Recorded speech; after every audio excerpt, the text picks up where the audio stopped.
of when you were in school, did you ever have a bully? And then we're going to talk about that as we go along. So just to give you some background on SC Thrive, SC Thrive leads South Carolinians to stability by providing innovative and efficient access to quality of life resources. What does that mean? We basically help people in need right where they are with resources like SNAP, TANF, Medicaid, Prime. So if you're interested, we do have a Prime webinar coming. So stay tuned. So today, our speaker is Kristen Jackson. She is a mental health counselor in Columbia, South Carolina. Hello. So how are you doing? I'm fine. I'm sorry, my laptop decided to update right before our meeting. Isn't that It's great? okay. It's okay. Things happen. You know, I forgot what I was trying to say. It's okay. We'll work it out. Yeah, it's gonna be great. Thank you Yeah. for having me. Thank you. So today's topic is bullying. Mm-hmm. Bullying is a major problem that has a long-term effect on both kids, children, teenagers, and adults, and Mm-hmm. even seniors. Did you know that October is National Bully Prevention Month? Every October, schools and organizations across the country join Stomp Out Bullying in observing National Bullying Prevention Month. The goal is to encourage schools, communities, and Mm-hmm. organizations to work together to stop bullying and cyberbullying Mm-hmm. and put an end to hatred and racism by increasing awareness and the prevalence. So, Kristen, Yes. what can a parent do for their young children if they experience bullying at school or at a daycare?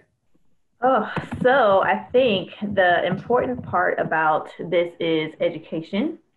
And so, if we're talking about bullying, I think we're going to need to kind of become familiar with what the term means and define it. So, just for us to have a working definition of what bullying is, very simply put, it is an action where one person or one group of people against another person or group of people are trying to harm someone, intimidate them, coerce them, and there are different levels and degrees to which this happens.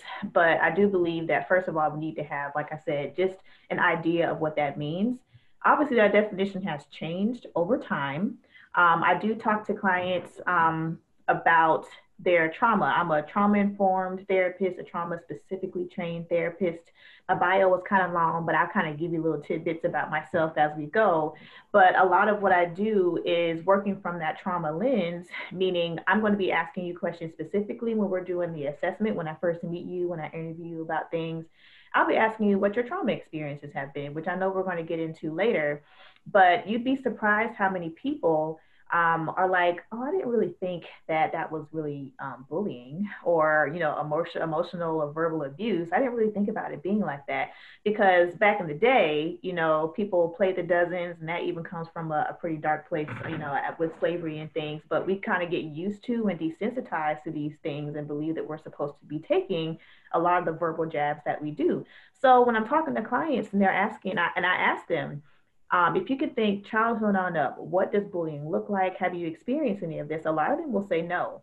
And that's because I just don't define bullying as such. Like, oh, she called me fat, or she said my hair was ugly, or he told me this or that.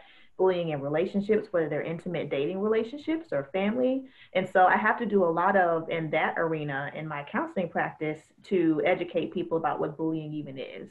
So to answer the question, it's going to be a lot of open conversations and community involvement and support to educate not only within the families but one another, to help children be able to recognize that this is not cool. Like if it's making me feel a certain type of way, our kids don't necessarily have the language for that. So it's going to be a lot of us as adults and older generations to kind of feed into our future generations about what this looks like. So is anyone making you do anything that you don't want to do? We talk about consent a lot when the work that I've done and do with sexual assault survivors. And so it's really going to start with making sure that we are educating our teachers, our guidance counselors, the the janitors at the school, everyone about what this looks like so we're on the same page so that when you kind of see this happen, you can point it out and not shame someone about it. But our kids just really just need to know. And it's going to help us normalize. Like we talk about bullying, like we talk about the weather, so that you expect that we're going to have these difficult conversations. So I think that's where it's going to start is defining it and then just talking about it so that the kids can recognize it. And then their families, people in my generation and on up, we're not necessarily as comfortable talking about that kind of thing too. So it kind of helps us reinforce that it's okay to have these conversations. So I found it kind of interesting while doing my research on bullying. I was Mm-hmm. bullied in high school. I was bullied in middle school. I was the Mm-hmm. quiet little girl that always got the A's and B's, who Right. sat and read while everybody else was playing and throwing, that piece of paper at the teacher. Yeah. So I found out that according to American Society for the Positive Care of Children, Mm-hmm. according to them, about 20% of students ages 12 to 18 have Mm-hmm. experienced bullying nationwide. Mm-hmm. Students ages 12 to 18 who have reported being bullied said they thought that those who bullied them had the ability to influence other students' perception of them, Mm-hmm. had more social influence, were physically stronger and larger, and had more money. And I Mm-hmm. thought that hit home Yeah. because I was a little kid that was kind of scrawny and got picked on because I was quiet. Mm-hmm. Mm-hmm. So that right there, do you see that a lot of times that people have the Mm-hmm. perception that those characteristics were put on their bully? Yeah, for sure. And thank you for sharing that because I know that's kind of tough to talk about sometimes about our child experiences. But I will say that the numbers that you're spewing out here, based on research and from accredited organizations, of course, those are likely even underreported. And that's what we know about numbers, right? And so I Yeah. think that, that's still pretty, shockingly high. I think that qualitative result about just the characteristics of a bully and what that looks like. Um, it's absolutely true to answer your question the short way. Just because there are a lot of people that I come to who come to me and they're survivors of trauma, and unfortunately, they don't realize that we're born with a certain power that we just haven't really tapped into yet. And Right. so if they don't believe that they have certain power, and the power, I believe everything's on a spectrum. So when I'm talking about power and or control, what I'm really referring to is your ability to just say no, or your ability to set a boundary and say, I don't appreciate you speaking to me that way, or I'm uncomfortable if you do this to me, or if you talk to me in that tone, whatever that may be. It starts small, right? And so a lot of people who are victimized in this way as a result of bullying, unfortunately, at some point in their life, didn't realize or recognize the control they have to just say no and set a boundary. And so it does make sense that that research you're referring to says that, they would see the bully as someone who is more powerful, richer, which I thought was really interesting when you shared that for me the other day. But that, money is like a tool of power and people really kind of put others who are rich on a pedestal, right? So if you are the victim, then of course you're kind of going to put yourself in the back burner, you're going to shrink. And so everything and everyone around you just looks larger, scarier, even. And so that those are some interesting numbers and observations based on that research. And I think that it does correlate with what I see.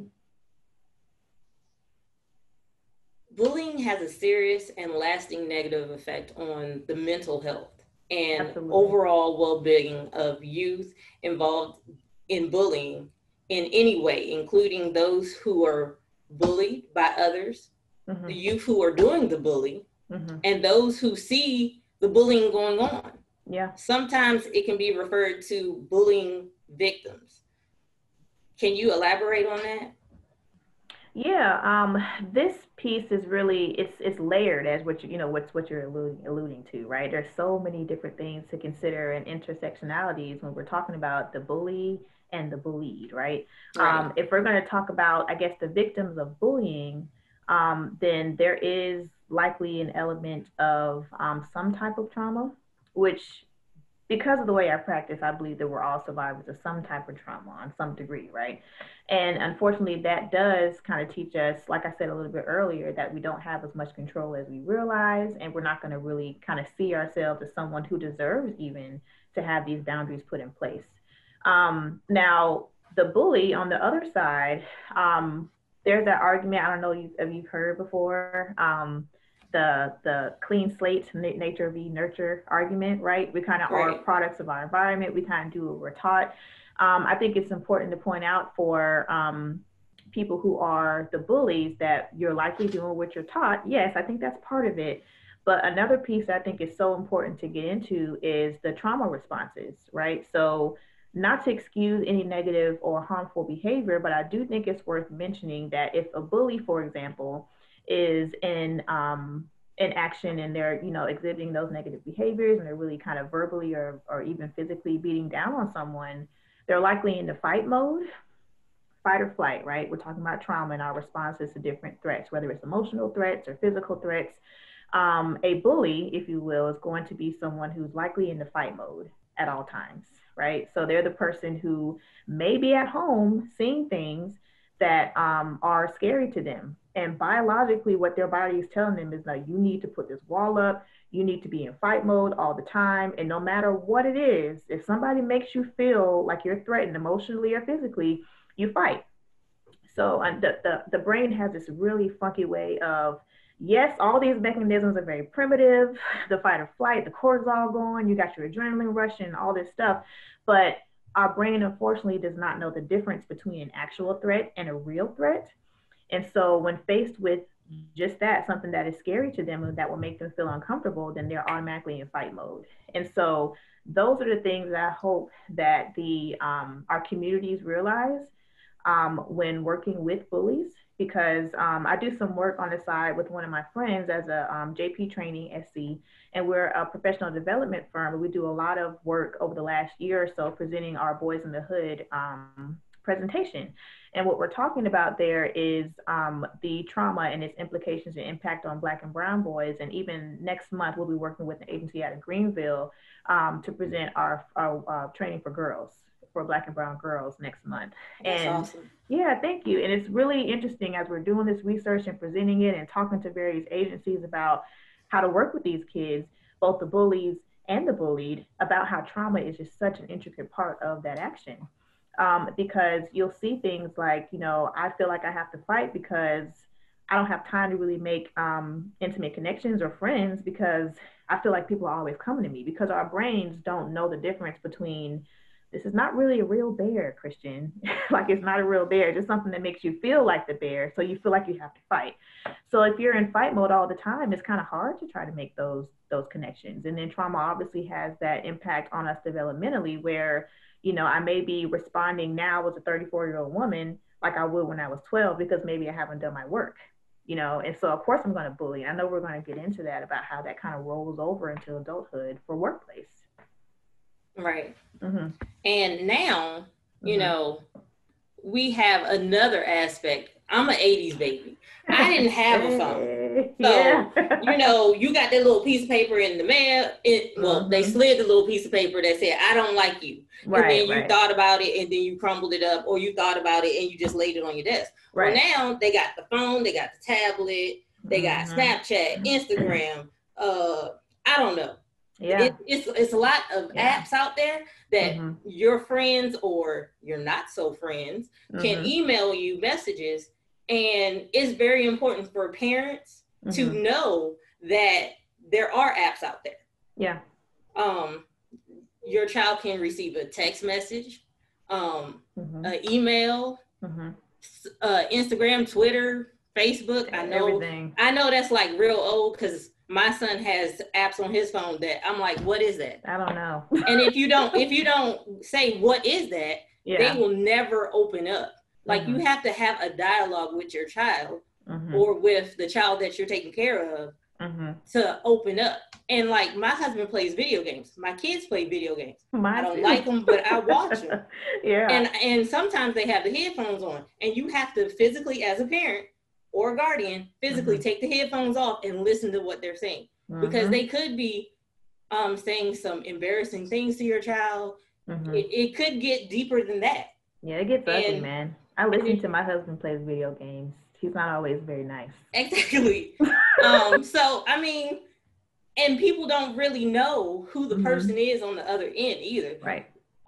You could have somebody posing as a 14-year-old girl, and Exactly. actually it's Exactly. a 34-year-old man. Exactly. Mm-hmm. So parents need to know that if their child is being cyberbullied, you might not know about it, but if your child is skipping school, Mm-hmm. experience in-person bullying, or Mm-hmm. receiving poor grades, Mm-hmm. using alcohol or drugs, Yeah. like my kids, they know my house, my rules. Your Mm-hmm. room, my house. So I'm going through your stuff at least twice a month. Mm-hmm. And if Mm-hmm. I find anything, we're gonna sit down and have a conversation. It's not gonna be an ugly conversation. It's gonna be me having a concerned conversation with you. Mm-hmm. Mm-hmm. So that's something that parents need to be aware of. Yeah, I think that's important. And you're bringing up good points about just signs of bullying. Stopbullying.gov is a great resource you likely already hit to, and they talk about signs of being bullied. A lot of them are almost directly mirrored to depression symptoms. Like I have Exactly. my DSM-5 here. I just got out of a session. I needed to use it. So it's like right here. But a lot of those symptoms are going to mirror like your depression and anxiety and PTSD symptoms, right? Exactly. And so you'll look at stuff like if you're trying to educate a parent or a guardian about these signs and what bullying could look like, it doesn't always look like, mommy, somebody's being mean to me at school. You know your child if you have a good attachment with them, a good bond. And so you'll notice things maybe like unexplainable injuries, the website is saying. So looking for self harm, right? So, like, are they cutting or are they punching themselves? Are there bruises? Because they may not always come from the other person. And so, really having these conversations about bullying is going to be so important, a gateway to talk about what the person may be doing to themselves, the child may be doing to themselves to kind of cope, right? We're looking for, let's see, you talked about the declined grades, but I wanted to talk about the difficulty sleeping, right? And so we're looking for changes in eating habits, changing in sleeping habits, whether someone's overeating or undereating, or if they're sleeping too much, that's definitely a sign that there may be something going on or not really sleeping at all. And so it's going to be really important for us to kind of look at these signs and also be hip to those things that are resources for parents and guardians about how our adolescents are like hiding certain things on their phones or their Right. devices. It was a couple of years ago that I learned of an app that a teen can down or anyone really can download. And I think this particular one, it can look like a calculator, but when you tap on it, it's actually like their Snapchat or something. So like if their parent told them they couldn't have it and they don't have the parental controls, when you look at their homepage on their phone, you don't see Snapchat. You see this calculator app. So there are lots of things that people are getting really privy to.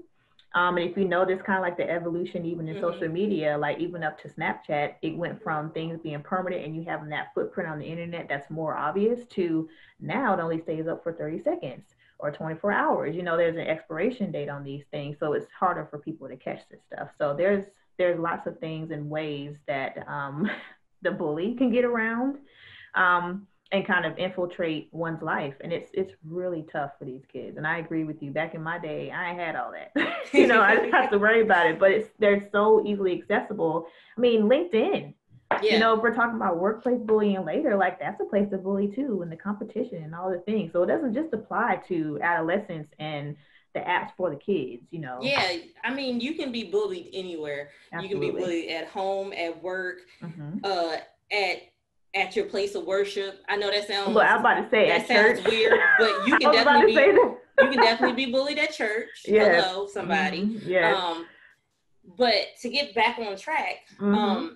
I didn't know that bullying was considered an adverse childhood experience, which Absolutely. it can be referred as ACEs. So Yep. can you tell us about ACEs? Yes, I absolutely can. That's one of the things that Tina and JP Training SC is our professional development firm. So when we do our Boys in the Hood training, that's what it's called, we talk a lot about ACEs because it's so important for us to recognize how we can, as professionals, as community members, just concerned loved ones, can really look at what is kind of going down with our kids. So, for those of you who don't know, the ACEs stands for Adverse Childhood Experiences. It's a screening tool that was originated in the West on the West Coast in California. Kaiser Permanente, an insurance company, wanted to conduct some screening so that people can make connections through like life experiences and their health problems. Like, why are we having so many cardiac problems and high blood pressure and all these things going on? Let's figure out what else could be happening. So they did an initial test with people who are members of Kaiser Permanente at the time. And if you know about Kaiser Permanente and the people who have insurance, then they are upper middle class white people. So they actually based their answers off of like 10 questions, like, were your parents ever divorced? Or did you ever lose a parent to incarceration? And all these different kind of questions. And you answer them on the screener, and then, a certain score will say, hey, yeah, if you have like certain number and above, then you are basically a survivor of some type of trauma. So the screening is really quick, really easy. It's a great innovative tool and really a pioneer in the healthcare, the medical healthcare field, saying, hey, there could be these other experiences that could really correlate to the reason why you have high blood pressure or hypertension and all those different things, which I think was great. And so what Tina and I have done for JP Training is make a tool that is more inclusive. It's called the Wymocta tool. Just a quick shameless plug because I'm going somewhere with this. It's a young men of color trauma assessment that we've developed based on the ACEs, but added some more questions because what we do have to talk about is the cultural differences, right? Like we have to be inclusive and multicultural as a counselor. And so what we do is for example, the ACEs would ask you, were your parents ever divorced?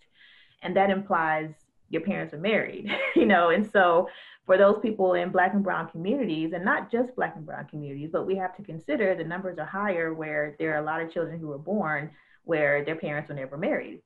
And so we've kind of added even 10 more questions that would kind of pull all this out, because the point of us doing this bullying prevention and becoming more aware of all these things is to really kind of decrease the gap that we have when it comes to identifying all these different traumatic experiences. So the ACEs is a great tool, and it really does help us start to have these conversations. And it started to put a lot of perspective for lay people and non-professionals about what trauma looks like and what it is.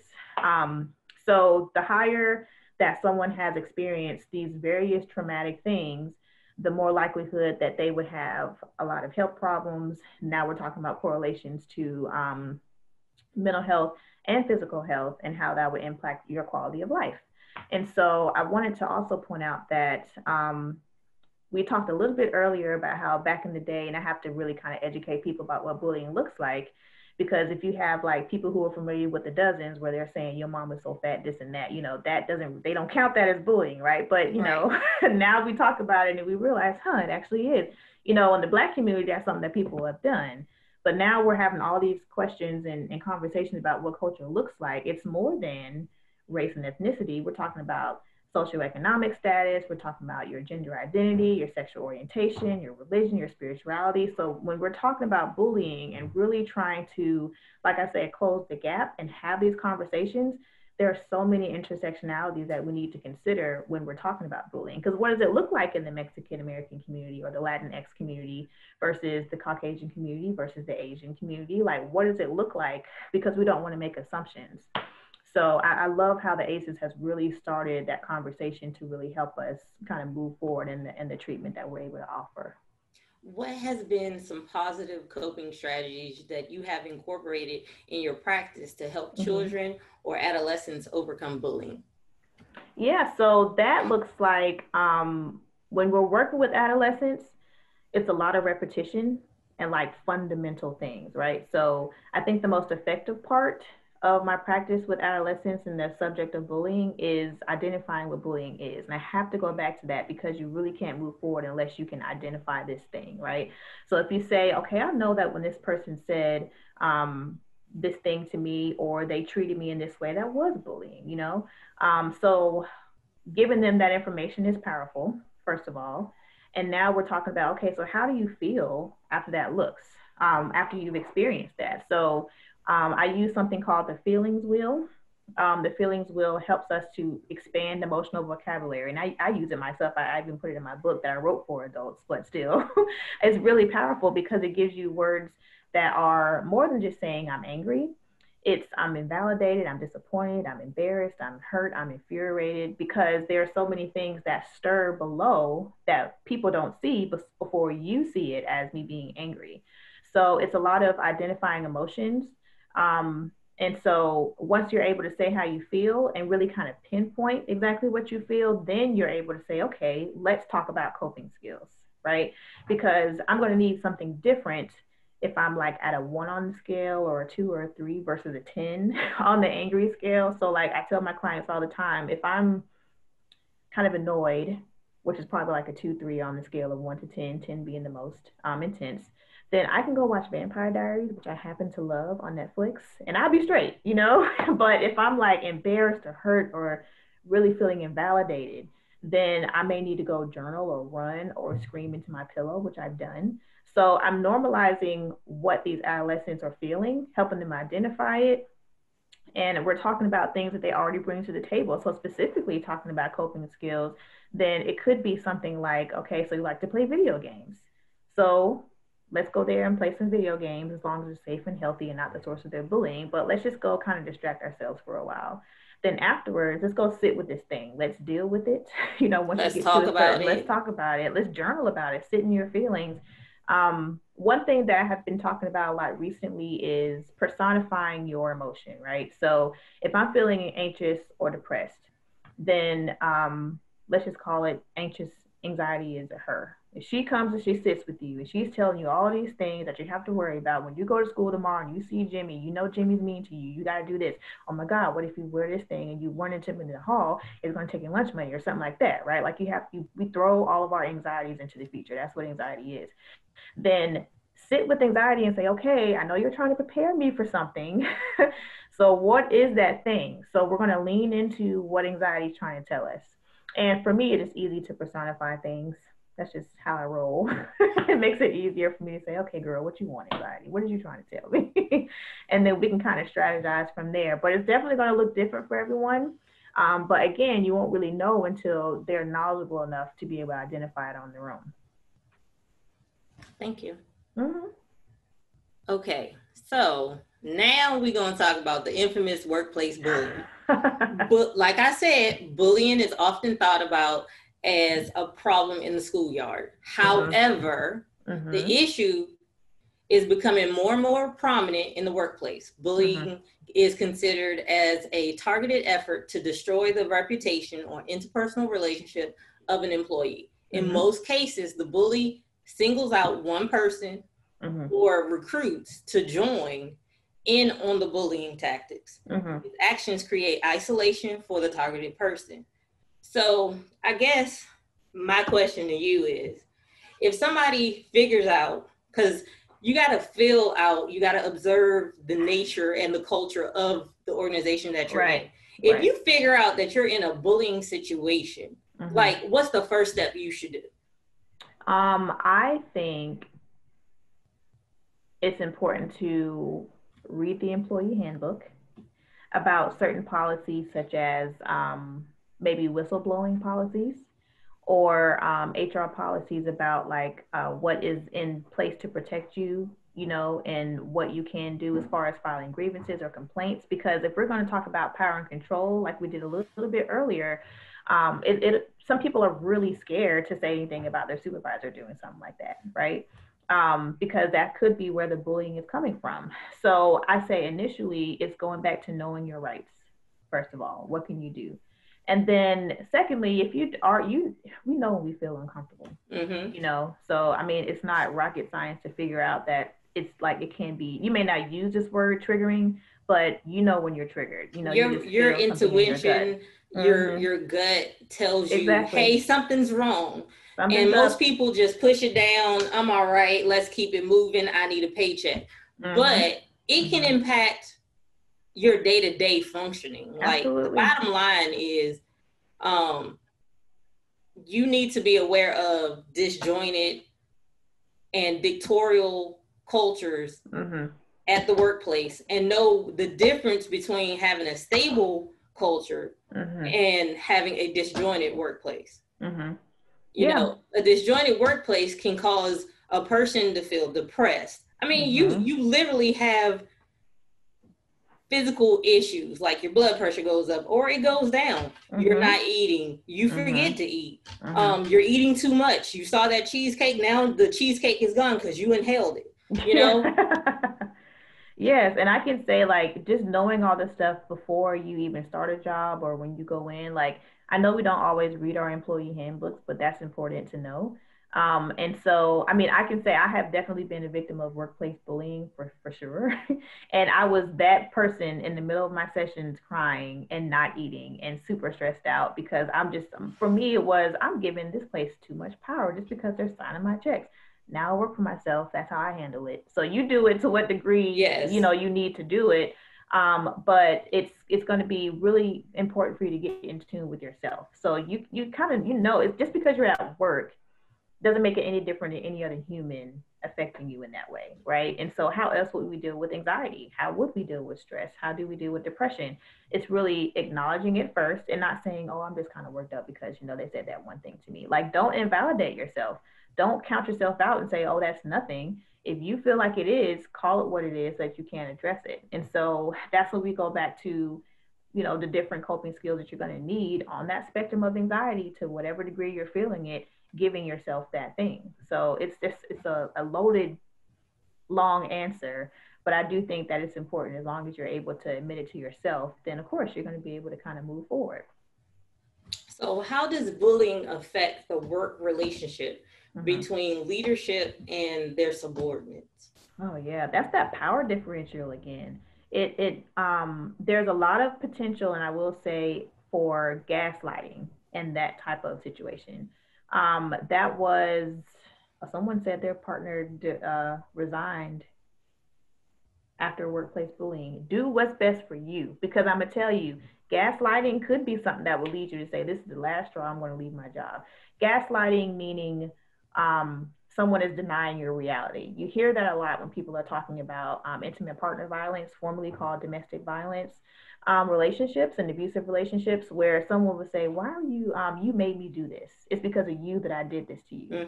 What do you mean you turned in this work that I asked you to do? Didn't I, you said that you were going to do it this way. We talked about this, right? You do remember that, right? When you know in your notes, the minutes from the meeting that you said, boss or supervisor, that you know, you told me to do this thing. So when it makes you feel a little nuts, like you start to question, did I do something wrong? I'm not sure. And you internalize a lot of that. And then that turns into guilt. I feel bad for what I did. Shame, which says I am actually internally bad. I'm intrinsically a bad employee because I didn't catch this.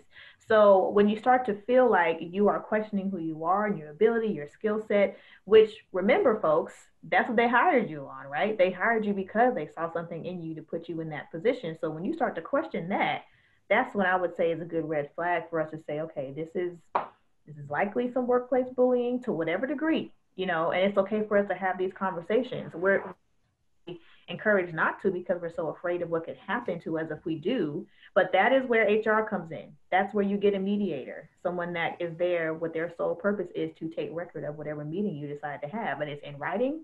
And, you know, the job's going to do what they're going to do anyway. But at least, you know, for yourself, you have used your voice. Right. And that's a lot of what comes back around when we're talking about trauma and bullying is that my voice is lost. I don't even know how to use it. And so it's not fair to be in that space and continue to take certain abuse. Thank you.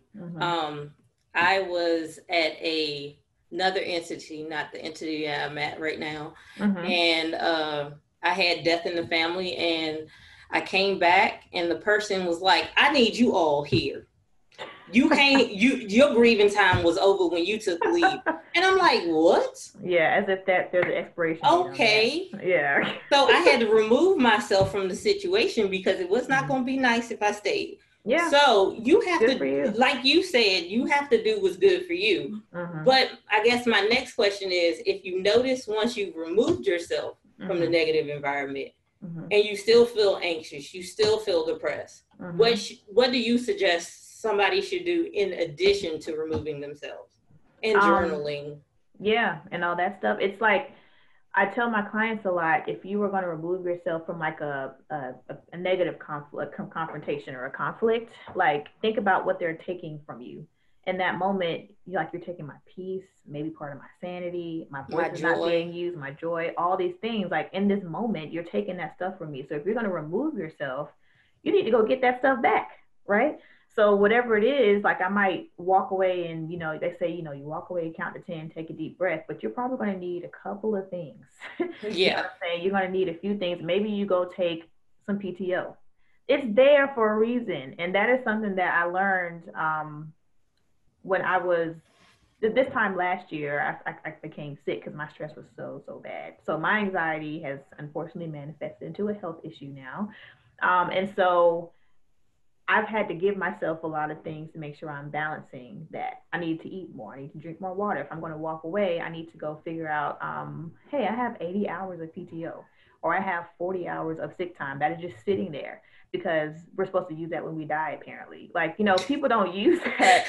So go away and put your time in and figure it out. So and don't feel guilty. And don't feel guilty. Don't feel shameful for being a bad employee because you did that. And I'm a therapist. I had to tell myself that, if I miss an appointment, it's not all on me, that their life may be so messed up, and that this is Christian and new counselor, right? I'm over that. But before I was like, I cannot miss an appointment because if they do miss this appointment with me, their life is over. They're not going to be able to figure it out, and this is terrible. That's not exactly true. Their life has already been what it was because they've done whatever they've done for 20, 30 years before coming to see you, Christian. Just like your agency has figured out how to work with you and function way before you got there. And not to say they don't need you because you're unique and special and awesome, but if there's workplace bullying on top of that, they can figure all that out with their bullying without you. Or you go and give yourself what you have replenish, I think is the word I want to use, what you have been deprived of in that moment of feeling intimidated or coerced to do something or punished even for some things. And I want to say, just go ahead and put it out there. Workplace bullying period, is abuse. That's what it is. And so sometimes we're in these spaces, and I'll say this too, a lot of survivors of sexual assault, IPV relationships and things like that, if you are already a survivor of that type of relationship, you're more likely to stay in these workplace bullying situations because unless you've done some work, it mirrors that. It looks the same. So your behaviors may be the same because it's triggering for you to be just like in that relationship you were in. So whatever you might need or feel like the support you'll need in that moment is probably what you're going to want to give yourself when you walk away.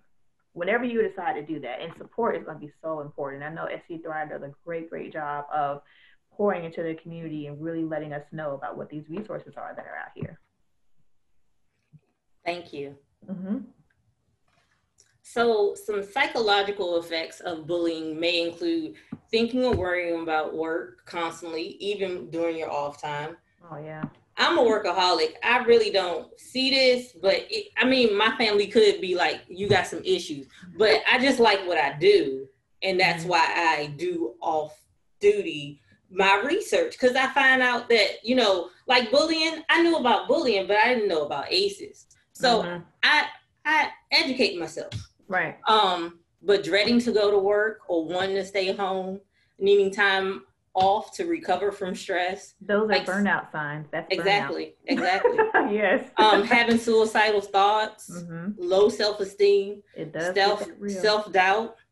Like you can identify some things, but if somebody else says, hey, I'm worried about you, you might want to stop what you're doing and actually sit down with that person and go, what are you seeing that I'm not seeing? Yeah. Like do a self-assessment. Exactly. And like in the military, we have a buddy system. We have a buddy check system. Like, and when you become a veteran, you on Facebook, we do buddy checks like every so often. So if in the civilian world, you could have a BFF or a buddy, and like if you notice some signs and symptoms are happening, check on that person. Don't be like, oh, well, that person's good. They always good. Yeah. That's not technically what's going on. They might look like they good on the outside, but it's like the duck in the pond. Yeah. The duck looks calm and collective, but underneath they paddling for their life. So be aware. Be aware of your surroundings. So I just want to say thank you, Christian, for your time and this talk. I know this talk was for the audience, but it was self-care for me too. Me too. You gotta just let it go sometimes. Yeah, you got to be real with the situation, and you got to acknowledge when the situation is good and when it's not. Yeah, and you have to do self-care. Like in the 80s, I didn't know what self-care was. That wasn't a thing. Yeah, but now we have self-care. And self-care, like Stephanie said, self-care is self-love. I see. That's right. So we are just going to show you some resources right now. But my last question of the day for this session is, can an organization overcome the strain that someone else's actions they have caused? So like if the bully does it and then they step back and they're like, oh, well, I ain't do that. But but the organization now has to deal with the fallout. Yeah. So can the organization recover? Yes. Yeah, I mean, absolutely. First of all, because I'm a strengths-based counselor, I think anyone can recover from anything. And the good thing about being in an organization is that you didn't go through it by yourself. That's right. Come on, somebody. We're talking about community. We're talking about support. So if you all have this shared experience, I think that it's easier to actually get over it because you all know exactly what you went through. There are various organizations that will come into yours as a way to kind of facilitate those really hard conversations. And I've been at an organization where we did do that. We had to face the real fact about some racial tension that was going on. And that organization was privy enough to the information and saw the climate changing to where they're like, no, we need to get somebody up in here so we can talk about it, because there are different ways that you can do it. And it can, of course, manifest into a healthier environment, a safer climate. So all hope is not lost. You know, I have learned that personally and professionally. So I'm always going to say, yes, someone can recover. It's just a matter of knowing your resources and how to do that. And just to piggyback on what you said, we do have resources. I've been sharing them. And if you want the resources, you can take a picture right now, or you can wait, give us a couple of days, and it'll be on our YouTube, and you can actually look at it, write the numbers down. You can even put them in your phone right now. But I'm Alive is a wonderful website to go to. It's live online instant messaging for people, anybody. It can be a doctor, a police officer, a firefighter, a mom, a dad, a child. They can go on this website and instant message. Yeah. And talk to a mental health person. Yeah, there are a lot of great virtual options for counseling. I mean, now that's what all I do now anyway. But you know, when telehealth, teledoc. Yeah. There are a lot of great. BetterHelp is another one, I believe. BetterHelp is another one that I follow on Instagram. It's like texting a therapist. Or Talkspace. That's another one too. Yep. Yeah, that's a really great resource. And they're all licensed professional counselors in whatever state. And so that's another good resource too. And also the Partnership for Drug-Free Children Helpline is a wonderful agency right now, because kids are dealing with the stress of not being able to go home, not being able to, separate home from school and meet with your buddies on the playground. Now you having to do everything from home, or maybe a hybrid, and you still got to deal with mom and dad. And you might like that school lunch that the cafeteria worker fixed. Yeah. And now you got to eat peanut butter and jelly because mom don't have time to make whatever lunch that the school had. Yeah. Or you're going to school, but you're stressed out because you now thinking about, oh my God, am I going to get COVID? Like Mm-hmm. she just coughed. Like I got my mask on, I got my face shield on, but Mm-hmm. will I really get it? Yeah. So kids are having to deal with a little bit more now because of COVID. Yeah. So please use the resources Mm-hmm. out there available to you. Mm-hmm. And I do think that even to add on to what you were saying about that last resource, COVID has absolutely turned everything upside down. And I think one of the things that a lot of my colleagues and I have been talking about when it first happened that we were quarantined and, couldn't go anywhere really, was the fact that a lot of these children are home with their abusers.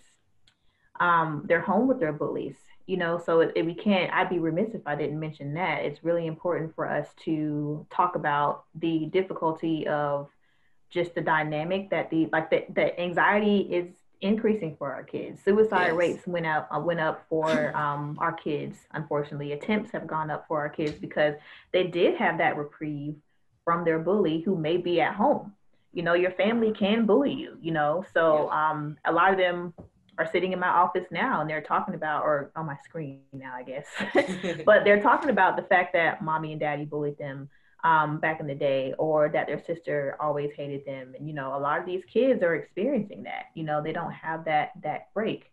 The name of the tool that I use, I see someone in the chat, Stephanie, is YMOCTA. It's the Young Men of Color Trauma Assessment.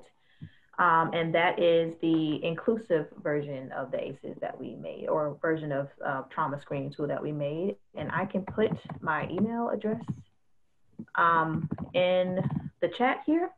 And that is where you can find me at JP Training.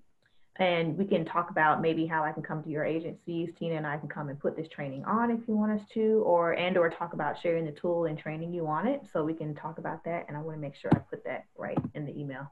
But yeah, I just wanted to share that part about like us being home with our bullies now. And it could be our spouses. Some people are having I have no need for worrying about whether I'm going to have referrals just because I have so many people calling, and a lot of it too is marital issues, because now we're forced to be home with our problem, right? And the bully could be our spouse or our partner, so that's really important to think about. So I want to honor everybody's time. Mm-hmm.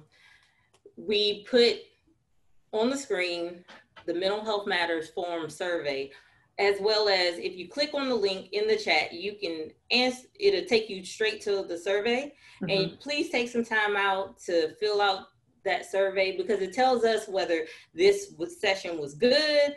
It mm-hmm. tells us the good, the bad, and the ugly. So please don't hold back. Let it all hang out on the survey. Please let us know what you want to hear about, what your thought was about the session. And without further ado, without these sponsors, SE Thrive could not put this form together mm-hmm. or offer it to you. So we want to give a shout out to them and tell them thank you. Mm-hmm. As well as SE Thrive is here for you.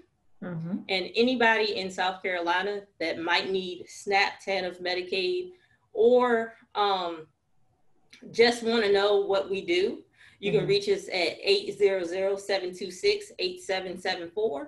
You can reach out on Facebook, Twitter, Instagram, and YouTube, or go to sethrive.org. Hit us up. We'd love to hear from you. Thank you. Yes. Bye, you guys. And also on our website, if you want, you can sign up for our virtual mental health first aid trainings. We have 2 a month. Mm-hmm. And we will see you all on the 4th Thursday. I'm sorry. Thank you for having me. You were awesome. Thank you. No problem. You're welcome.